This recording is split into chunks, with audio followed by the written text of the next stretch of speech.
Hello and welcome to the Genuine Learning Blog. My name is Melissa Galasso, and today we're going to talk about a new proposed SAS. Now, this SAS is unrelated to the three-part series we just concluded on quality management, but is part of a new series we're going to talk about, which is on NOCLAR, or non-compliance with laws and regulations. So the AICPA, the ASB, the Auditing Standards Board, and PEAK, the Professional Ethics Executive Committee, have both issued proposals on NOCLAR.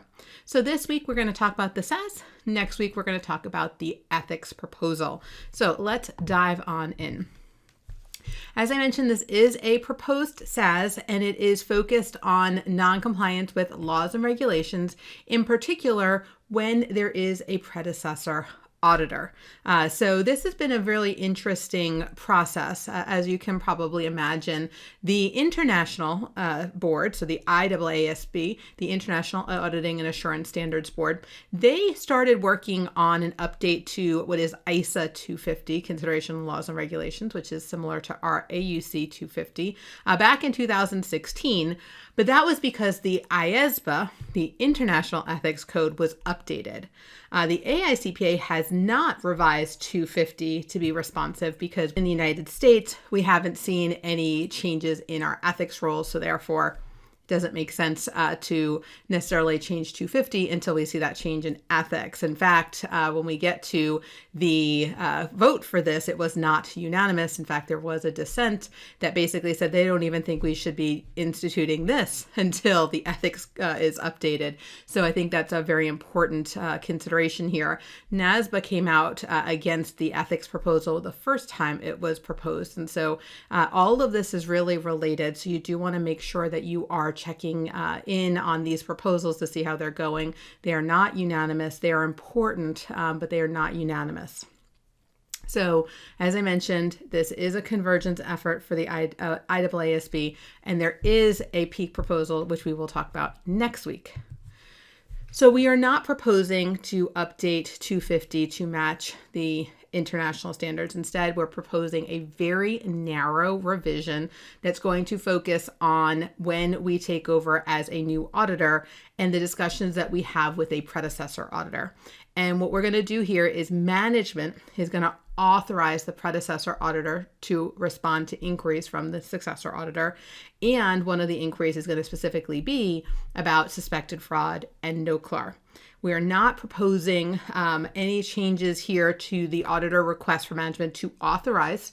And we are, as we go through this, they had thought at one point about making this a precondition of the audit. They also thought at one point about making it a requirement of the terms of the engagement, right? That it would have to be in the engagement letter. They have concluded not to make either of those. Instead, it is when management authorizes us, we're going to have a series of questions that we're going to ask.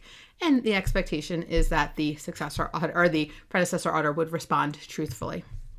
So the auditor would be required to inquire of the predecessor auditor about any identified or suspected fraud in matters involving non-compliance with laws and regulations. So this would be an amendment to topic 210 as we look at this in terms of the impact. And so this is not changing 250.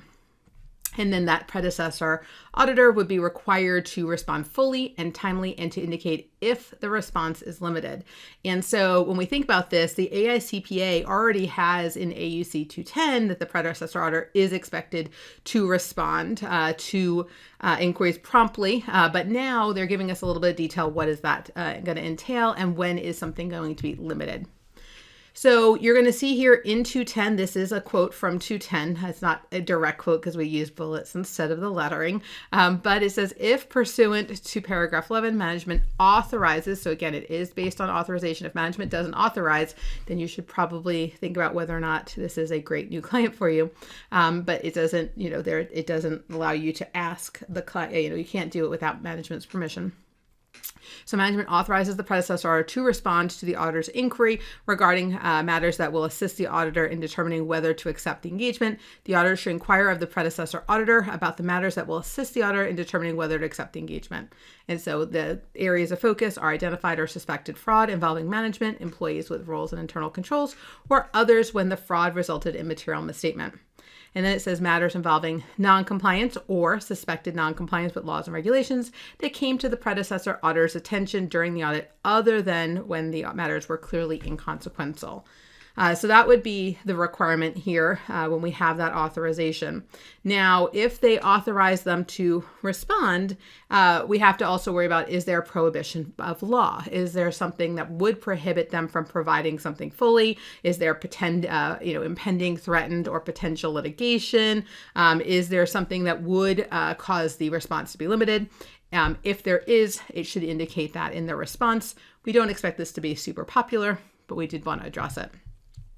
In addition, they're not currently considering revisions to GAS that would require auditors to report fraud or NOCLAR to outside parties, such as appropriate authorities, the way you might see in a more regulatory audit. So that was considered, but decided against as part of this. So this is really a very narrow standard. It basically adds an additional specific inquiry and a response, but giving understanding as to what the limitations could be to that response. Other than that, that's all that's really in this new standard that's in here. They did not take it quite as far as the international standards. The proposed effective date is for audits of financial statements for periods ending on or after December 15, 2022. Early implementation would be permitted. All right, so that's a wrap on part 1. Again, this is the proposed SAS. Next week, we'll talk about the ethics proposal, and that really goes hand in hand with this whole overall concept. So not quite convergence with the international standards, but taking steps towards at least having a predecessor auditor provide information to a successor auditor that might impact their decision whether to take on a new client. Hopefully you found this helpful, and I hope to see you on a future blog. Have a great day, guys. Bye-bye.